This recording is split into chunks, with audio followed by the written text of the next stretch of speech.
Bonjour, bonsoir tout le monde. Organisation Néges Marron a invité au côté tranché. C'est une série radiophonique dans le cadre Festival féministe Néges Marron à collaboration hôtesse à comédienne. Année ça, série tranché a abordé tabou yo ak violence toute qualité soutifie. Je ne commence pas par un cric de Paula Clermont-Péan, conteuse et metteur en scène. Le viol constitue un crime de l'homme contre l'être humain. Comédienne Emmanuela Salomon, conception Gaël Bien-Aimé, musique Kirby Toussaint et Kevin Duverso, montage Marc Elder Laurentus.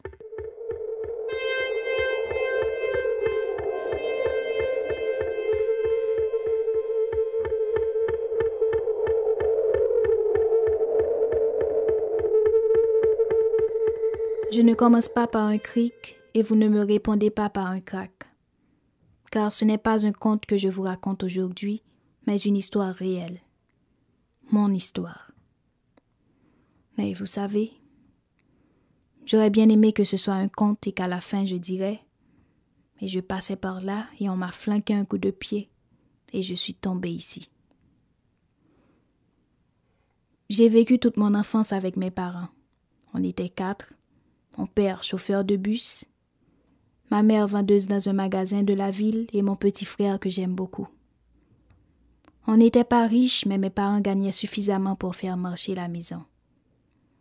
Mon père adorait recevoir des amis. Mon père nous a toujours dit que le samedi est le jour de repos de ma mère. De ce fait, elle ne cuisinait pas. J'aimais beaucoup ce jour car mon père nous donnait de l'argent pour qu'on puisse acheter ce qu'on voulait manger. On profitait de ce moment pour nous bourrer de toutes sortes de friandises. C'est aussi le seul jour que nos parents nous laissaient sortir seuls de la maison pour aller manger ce qu'on voulait. Puis, ce samedi-là, non loin de la maison, nous l'avons rencontré. Ce malotru qui est, soit dit en passant, un ami de mon père. Oh, ça ne fait dans la rue là. Parents nous connaissent dehors. Mais oui, c'est eux qui ba nous comme pour nous acheter ça nous voulons manger. Nous allons manger, ça n'a mangé là. Comme bon pâté en l'air, oui. Vous voyez il faut l'acheter. Monsieur Karale, un grand garçon.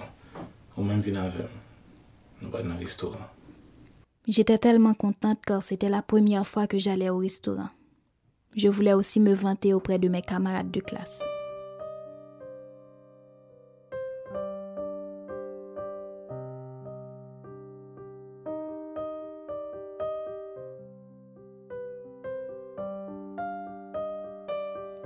J'ai suivi ce monsieur.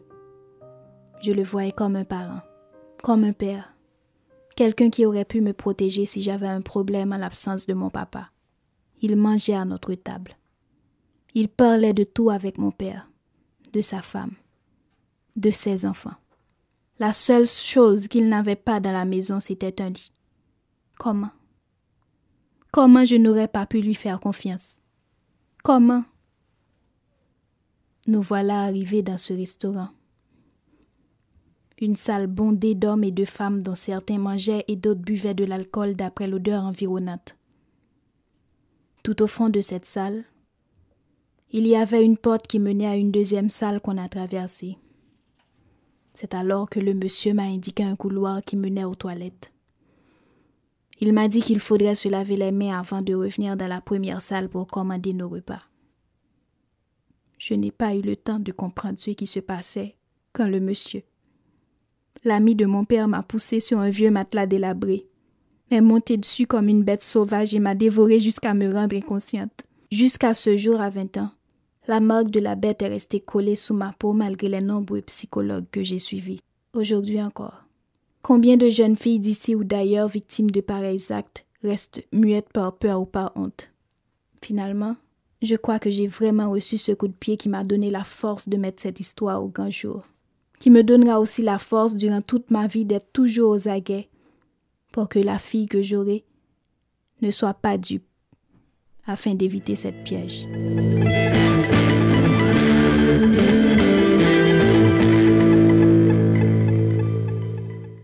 Mais c'est parce que vous avez écouté série Tranchée, une création radiophonique dans le cadre festival féministe Neges Marron. Initiative ça possible grâce à médias écoutez là.